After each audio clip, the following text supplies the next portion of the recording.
Halo Halo semuanya. semuanya, Halo semuanya. kami dari kelompok 4. Pada video kali ini kami akan memaparkan rancangan penelitian kami yang berjudul Analisis Statistika Perceraian di Indonesia, Tren dan Faktor yang Mempengaruhinya. Nah, sebelum itu, izinkanlah kami untuk memperkenalkan diri terlebih dahulu. Nama saya Muhammad Saifullah Jaksel. Saya Dinda Geni Putri. Saya Jafir Arkasewalullah. Saya Aulia Rahmanda. Saya Muhammad Ikyan Alfariski. Saya Queen Latifah Faiza. Saya Alisa Pulpakila. Aku Atika Nur Cahyani. Aku Zahra Oleh Gunawan. Aku Chelsea Priscilla Sungkawan. Baik, di sini saya akan menjelaskan tujuan dari penelitian ini. Ada 3 hal yang ingin kami capai. Yang pertama, menganalisis dan memetakan perkembangan jumlah perceraian di Indonesia dari tahun 2018 sampai dengan 2024, supaya kami bisa melihat tren dan pola yang terjadi selama periode tersebut. Lalu yang kedua, memahami secara lebih mendalam data perceraian selama periode yang sama, agar kita bisa mengetahui faktor-faktor yang memengaruhi peningkatan atau penurunannya angka perceraian. Dan tujuan yang terakhir, memberikan gambaran yang bisa dijadikan bahan pertimbangan dalam merumuskan kebijakan sosial terkait ketahanan keluarga, sehingga hasil penelitian ini bisa membantu upaya memperkuat keluarga di Indonesia.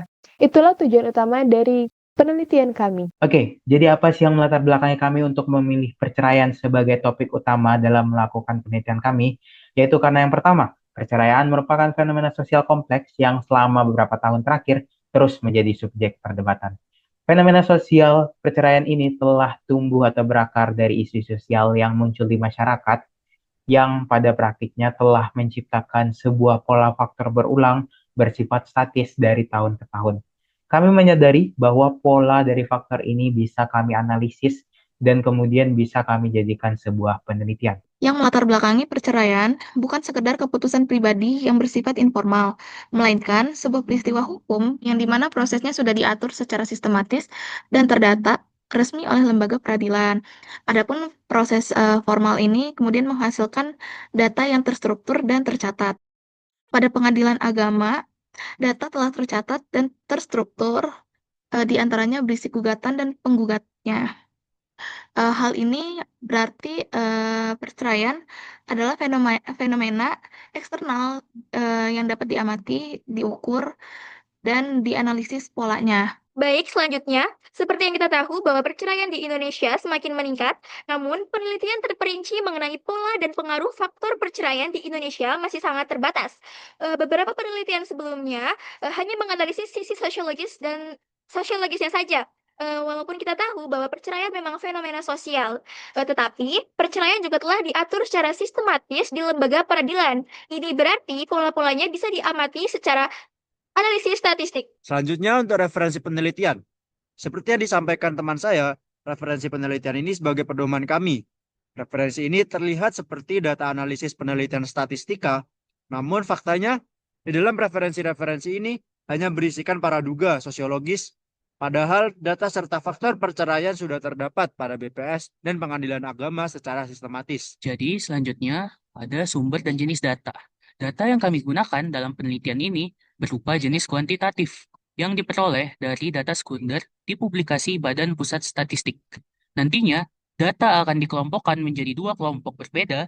Yang pertama, jumlah perceraian menurut provinsi di Indonesia pada rentang tahun 2018 sampai 2024. Yang kedua, alasan atau faktor penyebab perceraian pada periode tahun 2018 sampai 2024. Baik, untuk selanjutnya pada penelitian kali ini kami menggunakan penyajian data seperti yang telah dijelaskan oleh rekan saya yaitu Ikian.